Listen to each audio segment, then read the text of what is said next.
तो हेलो दोस्तों, स्टार्ट करते हैं आज का वीडियो। और इस वीडियो में हम जो है पढ़ने वाले हैं वर्ग संख्याएं। तो दोस्तों मेरे माइक में थोड़ी सी प्रॉब्लम आ गई थी, इसके कारण मेरे को ऐसा पढ़ाना पड़ रहा है इसको, क्योंकि पिछले जो हम पहले पढ़ाया था मैंने उसका लिखा हुआ है, इसलिए इसको हम डायरेक्ट पढ़ेंगे। ठीक है, तो आज हम पढ़ेंगे, देखो, वर्ग संख्याएँ। वर्ग संख्याएँ को इंग्लिश में बोलते हैं हम स्क्वायर नंबर्स। तो स्क्वायर नंबर्स क्या होते हैं कि कोई संख्या है उसको हम वापस उसी संख्या से गुणा कर दिया जाए तो वर्ग संख्या कहलाती है। तो किसी संख्या को वापस उसी संख्या से एक बार और गुणा करने से प्राप्त संख्या को हम वर्ग संख्या कहते हैं। ये वर्ग संख्या कहलाती है। जैसे हमारे पास कोई संख्या है ए को मैंने ए से गुणा किया, तो किसी भी संख्या के ऊपर कुछ नहीं लिखा, उसका मतलब पावर 1 होती है। तो पावर यहाँ पर जो है गुणा में है, दोनों आधार समान है। इनको हमने जो लिया है ए और ए, इसको आई आधार है, ऊपर जो संख्या लिखी है उनको पावर बोलते हैं, यानी घात कहते हैं। तो जब ऐसी अवस्था में होती है, गुणा के रूप में होती है, तो पावर जो है वो ऐड हो जाती है, मतलब जुड़ जाती है। तो ए की पावर 1 + 1 ए की पावर 2 हो जाएगी। ठीक है, इसी प्रकार b इंटू बी स्क्वायर पढ़ेंगे, इसको डायरेक्ट हम c इंटू सी स्क्वायर, ऐसे ही y इंटू वाई क्या बोलेंगे, इसको वाई स्क्वायर। ऐसे ही हम बहुत सारी संख्याएं ले सकते हैं। जैसे मैंने एक संख्या ली, संख्याओं का यदि हम एग्जाम्पल देखें एक बार, तो मान लीजिए मेरे पास 5 है, 5 को मैं वापस 5 से गुणा करता हूँ, तो आप बोल सकते हो यहाँ पर कि ये 5 का स्क्वायर, हम इसको पढ़ेंगे ऐसे 5 का स्क्वायर। इसका मतलब होता है, स्क्वायर का मतलब पावर के अंदर जितनी संख्या लिखी होती है वो संख्या उतनी ही बार गुणा होती है। कहने का मतलब हम ऐसे बोल सकते हैं कि 5 × 5, जब हम इसको गुणा करेंगे तो हमें मिलेगा 25, यहाँ ऐसा मिलेगा। कहने का मतलब 5 का जो स्क्वायर होता है वो कितना होता है, 25। इस प्रकार से हम संख्याओं के क्या निकालते हैं, वर्ग, यानी संख्याएं, वर्ग संख्याएं प्राप्त करते हैं। उसी संख्या को वापस उसी से गुणा करते हैं, तब ऐसा होता है।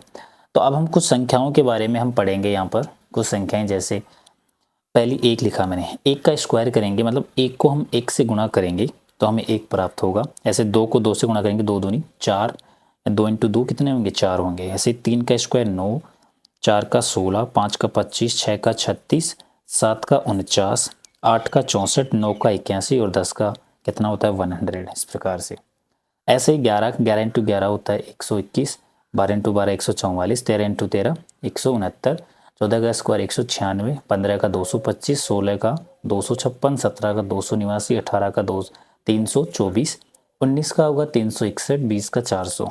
इस प्रकार से आप इनको मल्टीप्लाई करके भी ये निकाल सकते हो। वर्ग संख्या है ना, सॉरी, यहाँ पर संख्या देखो, 21 का स्क्वायर करेंगे तो 441, इसको वर्ग संख्या बोलेंगे। 22 का जब स्क्वायर करते हैं तो 484, 23 का 529, 24 का 576, 25 का 625, 26 का 676, 27 का 729, 28 को 28 से गुणा करेंगे 784, 29 का 841, 30 का 900। तो 30 तक यहाँ पर वर्ग कंप्लीट होते हैं। इसके बाद में आज हम 50 तक पढ़ेंगे। 31 का स्क्वायर करेंगे तो ये आएगा 961, 32 का 1024, 33 का 1089, 34 का 1156, 1156, 35 का 1225, 1225, 36 का 1296, 37 का 1369, 38 का 1444, 39 का स्क्वायर होता है 1521 और 40 का होगा 1600, यानी कि 1600। इसी प्रकार 41 का कैसा निकालेंगे, 41 से लेकर 50 तक। अब एक छोटी सी ट्रिक आप समझ सकते हो इसमें, कि यहाँ तक हमने 40 तक देख लिया था कि यहाँ पर 1600 आ गया था। 1600 में यहाँ पर 16 आ रहा है, तो वापस आप यहाँ पर 16 रख दोगे। इसके बाद में आपको अगले नंबर लिखते जाना है। तो क्या लिखोगे, 16, 17, 18, 19, 20, 21, 22, 23, 24 और लास्ट में कितना आ जाएगा, 25। ठीक है, यहाँ तक।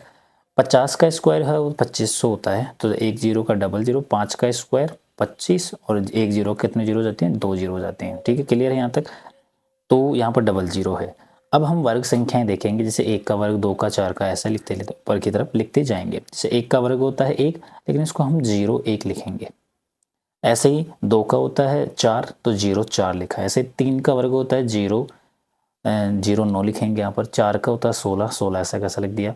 5 का 25, 6 का 36, 7 का 49, 8 का 64 और 9 का कितना हो गया, 81। इस प्रकार से हम इसको ट्रिक से लिख सकते हैं, यदि आप ऐसा लिखना चाहो तो आई होप यहाँ तक आपको समझ में आया होगा। आप इनको जो है वो ऐसे याद नहीं होंगे। आप इनको बार बार पढ़ोगे, बार बार लिखोगे तो अपने आप ही जो 50 तक के याद हो जाएंगे। ठीक है, ज़्यादा कठिन है नहीं, बिल्कुल सरल से हैं। तो वर्ग संख्याएं आपको समझ में आई होगी कि कोई संख्या होती है, वापस उसी संख्या को हम उसी से गुणा करें, कि जैसे यहाँ पर 50 है, 50 को हम 50 से गुणा करें तो बस सेम संख्या 50 यहाँ रही, 50 यहाँ रही, दोनों क्या है, सेम संख्या है, तो वापस समान संख्या से एक बार और गुणा करना, उसको हम कहते हैं वर्ग संख्या कहा जाता है। इस प्रकार से एक नई संख्या प्राप्त होती है, उसको हम वर्ग संख्या कहते हैं। तो आई होप ये वीडियो आपको समझ में आया होगा।